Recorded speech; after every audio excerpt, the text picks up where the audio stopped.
Bienvenidos a todos al show de las ladies. Aquí está presente Jacque Smith, Mirella Perez, la superestrella aquí con ustedes. Aquí en memoria. Oh, perdón.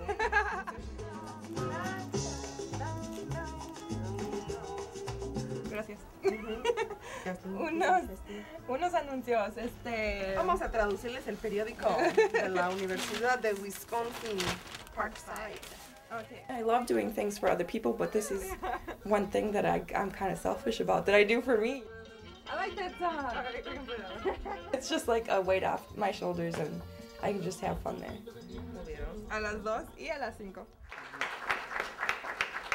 Hi, good afternoon, everyone. The beauty standard always has seemed to be light-skinned and blonde hair, and the fact that Latina women are portrayed as fiery, spicy, and sexually promiscuous in the media, how we just, think that all Latinas are going to be like that, like images of J-Lo. The passion that I get is from going back home, back to Mexico, and being with my family. Que tu palabra nos da alimentación igual que esa comida que nos dé para el cuerpo. I was born here, but I still feel like that's my home. I spent all my summers there. I grew up in both places, I guess. We hired a maid for the house.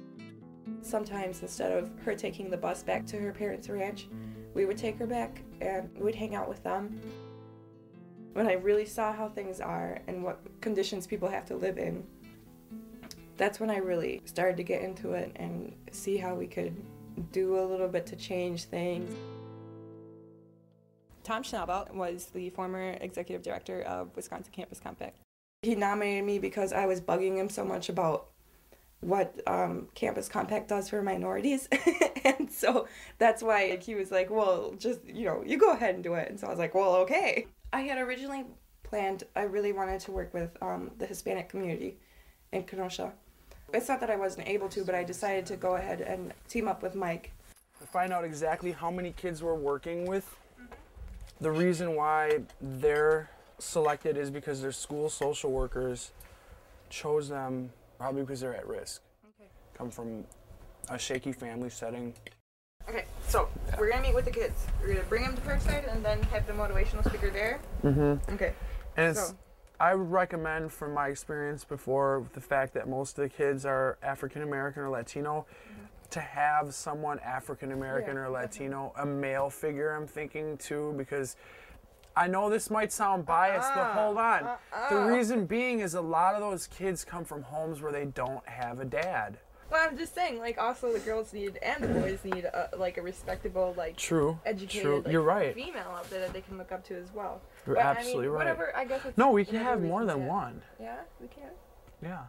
So many times, if I would try to talk with a guy, I'll feel intimidated just because he's a guy. And it makes me feel like I don't even know what I'm talking about sometimes. In the name of beauty, women have crippled their feet, broken their ribs, inflated their breasts, deflated their thighs, and lifted their faces in rears. They have fainted from corsets too tight, fallen from heels too high, developed cancer from too much sun, died from too little food, often to find that the ideal that they were trying to achieve has been revised. Would you like to take a Barbie? Okay, go ahead. There's 2 left, though. I was always so self-conscious growing up. I don't want other women to think like that, or other men to expect women to look a certain way and to think that's beautiful. And if women didn't focus so much on that, we could be doing so many other things. It wouldn't be a male-dominated society. And then I start to think of how different things might be if more women were in power. He's not going to be here. Do you want me to go ahead? What we're doing is asking for $229 for this project that we're starting. It's called Planting Seeds of Democracy. We're trying to inspire at-risk, lower-income students from Racine, from the YMCA, to get involved, to come to college, to see what it's about, to realize that it is something that they can attain. We want to have more than one speaker, maybe like Lena Taylor and some other people. We're still trying to figure that out. How are you trying to promote that they can get accepted? Basically what it is trying to inspire them to even think about coming to college. From a budgetary standpoint, yes, we can afford it. If we did this every week, though, for a different group, no, we couldn't. But because this is kind of a special situation, I think the budget can afford this.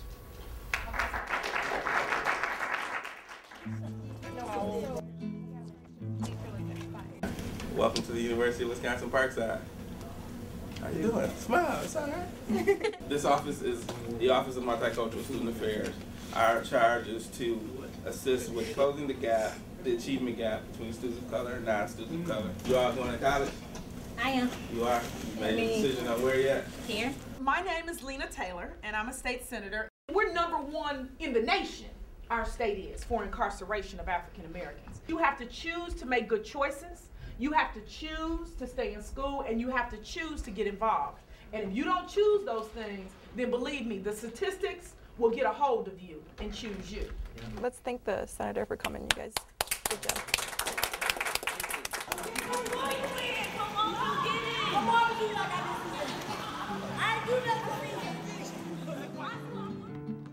It's just a couple of kids, but it was so intimidating because they've had very different experiences than what I've had. And I just wanted to kind of try to understand that. At least we've made them think about it, you know, and I know that there's a couple that are actually interested, and that makes me so happy. I just think it's so unfair for some kids to have to live the life that they do when others don't, and it's just not right. I don't do the things that I do so that I can, you know, get my name heard or something, but our wonderful student government president, Dave Koss, was giving the state of the school address. We're gathered here today as a testament to the involvement and participation of our most active and engaged students. Mike Ducach created an educational program for underprivileged inner-city Racine youth. Today I want to thank Mike for his activism. If we could only all be like Mike.